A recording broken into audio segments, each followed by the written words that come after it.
ഇനി ഒരു വർഷം പോലും 2026 വേൾഡ് കപ്പിന് നമ്മുടെ മുന്നിലില്ല. 2026 ജൂണിലാണ് വേൾഡ് കപ്പിന് കിക്ക് ഓഫ് കുറിക്കുന്നത്. ഇത്തവണ ആര് കിരീടം നേടുമെന്ന ചോദ്യം തന്നെയാണ് ഫുട്ബോൾ ലോകം ആകാംക്ഷയോടെ കാത്തിരിക്കുന്നതും. നിലവിലെ ചാമ്പ്യന്മാരായ അർജന്റീനയ്ക്ക് വലിയ സാധ്യതയാണ് ഫുട്ബോൾ ലോകം കൽപ്പിക്കുന്നത്. കാരണം അത്രമിൽ മികച്ചൊരു സ്ക്വാഡിനെയും കൊണ്ടായിരിക്കും സ്കലോണിപ്പട ഇത്തവണയും വേൾഡ് കപ്പിനെത്തുക. ഒന്നിനൊന്ന് മികച്ച 26 സംഘത്തെ കൊണ്ടായിരിക്കും സ്കലോണിപ്പട ഇത്തവണയും വേൾഡ് കപ്പിലേക്ക് എത്തുന്നത്. കഴിഞ്ഞ ദിവസം നമ്മൾ അർജന്റീനയുടെ പ്രമുഖ മാധ്യമമായ TYC സ്പോർട്സ് അർജന്റീനയുടെ ഏറ്റവും മികച്ചൊരു സ്ക്വാഡിനെ പ്രഖ്യാപിച്ചിരുന്നു. ആ വീഡിയോ നമ്മൾ ചെയ്തിരുന്നു. അതിൽ ഏറ്റവും കൂടുതൽ വന്ന കമൻ്റാണ് എന്തുകൊണ്ട് ഡിബാല ഇല്ല എന്നുള്ളത്. TYC സ്പോർട്സ് പ്രഖ്യാപിച്ച ആ സ്ക്വാഡിൽ പൗലോ ഡിബാലക്ക് സ്ഥാനമുണ്ടായിരുന്നില്ല. ഇനി നമ്മൾ നോക്കാൻ പോകുന്നത് 2026 വേൾഡ് കപ്പിൽ അർജന്റീനയുടെ 23 അംഗ സ്ക്വാഡിൽ പൗലോ ഡിബാല സ്ഥാനം ഉറപ്പിക്കുമോ ഇല്ലയോ എന്നാണ്. ഇക്കഴിഞ്ഞ വേൾഡ് കപ്പ് ക്വാളിഫയർ ഭാഗമായി അർജന്റീന തങ്ങളുടെ ഒരു സ്ക്വാഡ് പ്രഖ്യാപിച്ചിരുന്നു. അതായത് വേൾഡ് കപ്പ് ക്വാളിഫയർ മത്സരങ്ങൾക്ക് വേണ്ടിയുള്ള സ്ക്വാഡായിരുന്നു സ്കലോണി പ്രഖ്യാപിച്ചിരുന്നത്. അതിൽ നിന്നും 31-കാരനായ പൗലോ ഡിബാലയെ സ്കലോണി പുറത്താക്കിയിരുന്നു. ഇതിന് കാരണം അദ്ദേഹത്തിൻ്റെ ഇടത് കണങ്കാലിനേറ്റ പരിക്ക് തന്നെയായിരുന്നു. അതുകൊണ്ട് ആ സ്ക്വാഡിൽ ഇടം പിടിക്കാൻ സൂപ്പർ താരമായ പൗലോ ഡിബാലക്ക് സാധിക്കാതെ വരികയും ചെയ്തു. ഇതിന് നിരാശ ഏർപ്പെടുത്തി ഡിബാല തന്നെ രംഗത്തെത്തുകയും ചെയ്തിരുന്നു.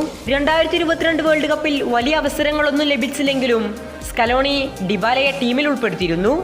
ഫൈനൽ ഉൾപ്പെടെ നിർണായക ഘട്ടങ്ങളിൽ പലതവണ ഡിബാലയെ കളത്തിലേക്ക് ഇറക്കുകയും ചെയ്തിരുന്നു.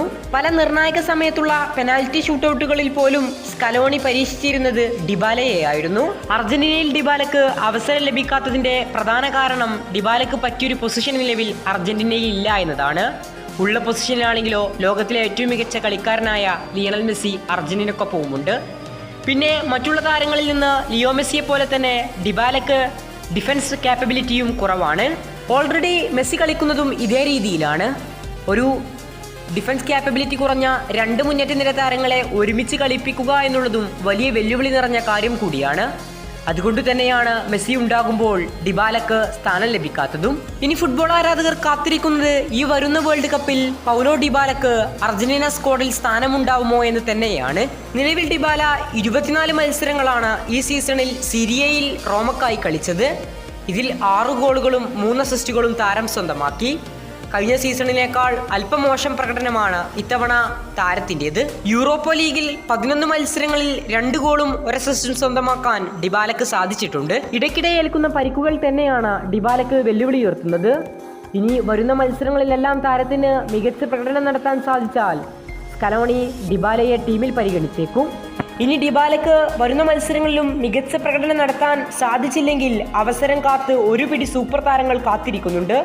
മുന്നേറ്റ നിരയിലെ കസ്റ്റാനോ, ഗിർനാച്ചോ, സിമിയോണി, അറ്റാക്ക് മിഡ്ഫീൽഡറിൽ കളിക്കുന്ന വെറും 17 വയസ്സ് മാത്രം പ്രായമുള്ള മസ്റ്റാനോ എന്നീ സൂപ്പർ താരങ്ങൾ അർജന്റീന സ്ക്വാഡിലേക്കുള്ള കടുത്ത പോരാട്ടം നടത്തിക്കൊണ്ടിരിക്കുകയാണ്. ഇതിനിടെ താരത്തിന് മിന്നും പ്രകടനം നടത്താൻ സാധ്യമായില്ലെങ്കിൽ സ്കലോണി താരത്തെ സ്ക്വാഡിൽ നിന്ന് ഒഴിവാക്കിയേക്കാം. എൻ്റെ അഭിപ്രായത്തിൽ ഡിബാല സ്ക്വാഡിലെത്താനുള്ള സാധ്യതയുണ്ട്. 11-ൽ സ്ഥാനം ലഭിച്ചില്ലെങ്കിലും 23 അംഗ സ്ക്വാഡിൽ ഡിബാല ഉണ്ടാകുമെന്നാണ് എൻ്റെ വിശ്വാസം. ഏതായാലും കൂടുതൽ ഫുട്ബോൾ വാർത്തകൾക്കും വിശേഷങ്ങൾക്കും വേണ്ടി ചാനൽ ഇപ്പോൾ തന്നെ മറക്കാതെ സബ്സ്ക്രൈബ് ചെയ്യുക.